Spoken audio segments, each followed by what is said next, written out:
Great to bring in Hilton Head Fire and Life Safety Educator Cinda Seamon to talk about something that a lot of us are starting to get into as spring begins to arrive in the Lowcountry, and that is the use of fire pits, chimeneas. Take your pick of name and style, but it's outside and it's fire, and that's why we want to talk about it. Cinda, tell us a little bit about what we should be very careful with as we get into the spring.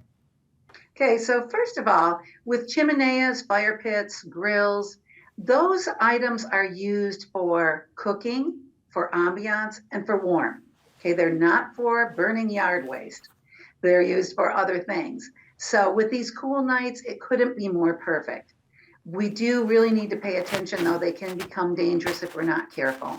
We want to make sure that, first of all, they're on a hard, flat surface, a good, sturdy surface, a non-combustible surface, not a deck, but a paver, cement, something like that.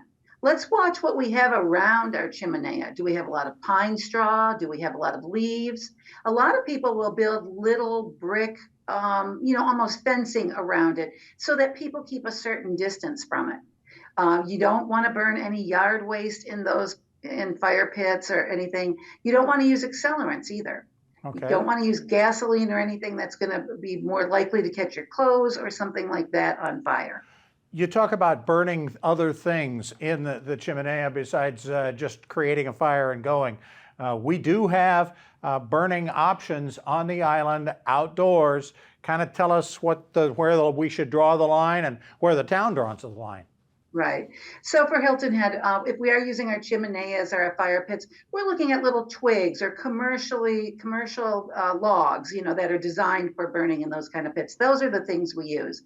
If we want to burn yard waste, we do actually on Hilton Head have open burning that's allowed. We do it twice a month.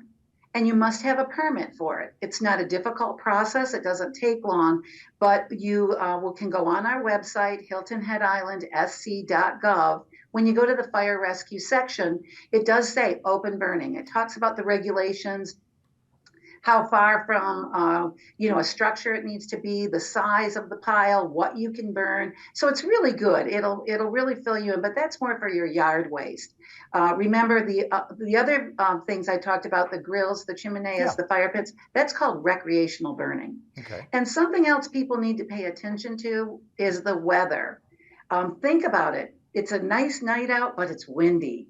And now you're looking at embers. And remember, embers can travel a very far distance. So be careful, be mindful of the weather if you're going to be out at night and having those recreational burning going on, because embers can travel a very long way. All right, that's a great bit to mention. Any hours, any like late in the night hours that you should not be doing it or cannot be with the recreational burning?